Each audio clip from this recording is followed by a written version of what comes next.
in this demo, we're just going to look at the packages for OA, which is the open source library that's used to build OA Builder, and it's also used in some of the template code and code generation. Just to go in alphabetical order, annotations basically are used to describe information about the objects themselves, and it's pretty straightforward on all those.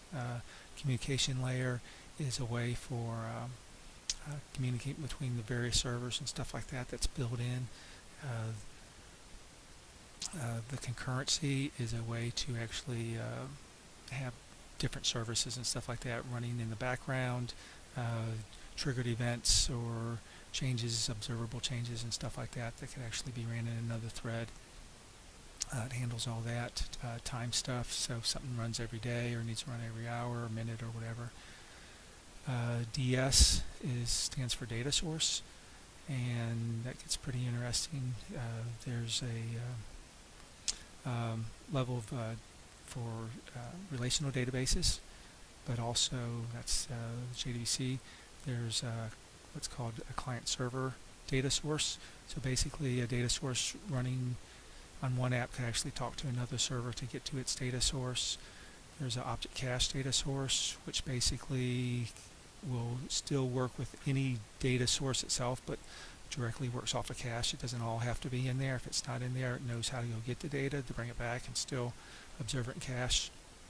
All the queries are based on querying your model using property paths and kind of a natural query language or object query language, however you want to look at that. The HTML is a package used for HTML pages and actually making them work directly with your backend and using JSP tags and stuff like that. Hub is interesting. Hub is basically the hub collection class and a bunch of helpers, but most of the time in your code you're just directly using hubs, but you can filter those and there's methods and stuff like that. There's a left join, there's group bys, so you can basically have a collection of objects and basically have another collection that goes off of that or is formed based on that, and that could also be set up to be kept up to date real time. JFC is Java Swing, and that gets into all of the JFC components that have been subclassed out into renamed OA components with basically the same name. A lot of functionality for reports, WYSIWYG editors, full drag and drop, basically data-bound controls that work off of your objects and collection of objects. The JSP is what's used for using jQuery and some other frameworks as far as actually injecting into JSP pages and to form elements and stuff like that to actually make them work with the backend. Again, data-bound controls for your DOM and for your web pages and stuff. Model OA is just internally used. OA object is that OA object class that basically has a lot of functionality built into it for your data objects. So it will work across tiers as far as other servers and stuff like that. Backends, your cache. As I'm looking through this, has relationships to the Cascade. There's ways to copy it. Locking on this application across servers. There's undo management and stuff like that, blocks of undo.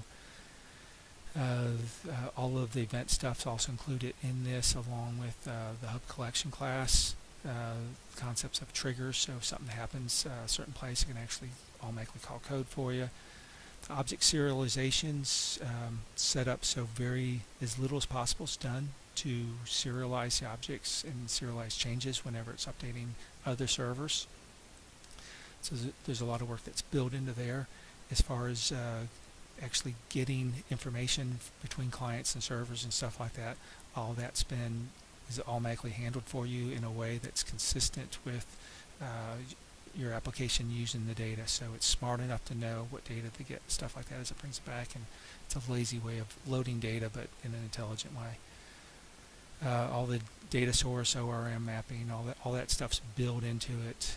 There's some stuff for monitoring and stuff like that. But if you go through the applications, usually the only time you see something about OA object is because it's a subclass of your model objects. The remote multiplexer is a way for remote method calls. That's set up to work off of Java calls and what they call proxies and stuff like that. So when it builds out your application, it's able to basically build these remote interfaces, and then as you call a method on one server, can automatically actually execute it on another one, bring the results back, and it could treat it async, synchronous, or like a feature type promise response. Servlets are just built-in servlets that are perform different things like get images, JNLP, create PDFs, and XML. There's a REST one here somewhere, or that's, I guess, under the JSON supports that. Sync is basically using the multiplexer, the remoting, and the observability of the objects in the collection classes to actually have client servers be synchronized between themselves, and multi-tiered, failover resistant type stuff. Transactions is able to allow for setting a block, begin and end of activity, and whatever changes are made will be able to be committed or rolled back. And that's your database, your UI, your objects, your multi-tiers, stuff like that. Utility class is your usual utility hodgepodge of a bunch of stuff, but there's a couple things worth noting. The converter package under that allows for all different data structures, or within OA, one of the things that you need is to be able to convert from one data structure to another. And the simplest one is from strings to, different primitives, different types of other objects and stuff like that. So instead of having to do all that coding every single time you run into it, which is a lot in some cases, OA is basically set up so you can just say convert from this object to this object, and it automatically knows how to make that happen. So in a generic way, you can give it a string even though it needs to be a number or a date or something, or a color or whatever other type of object it needs to be in, and knows how to manage that. Filtering is a way so that you can query without actually hitting a database or something like that that would end up running that query and parsing it out and everything else. Within OA, you can actually build out a query, and it will internally parse it out and put it into these different filters, so it knows how to hit the data, filter it out, and bring it back, and basically very same thing that you get with the database. Another strength this has is sometimes your database queries can be kind of complicated, or you're not able to do it, so you can have another filter on top of your query that will actually filter out your data, bring it back, and keep it clean that way.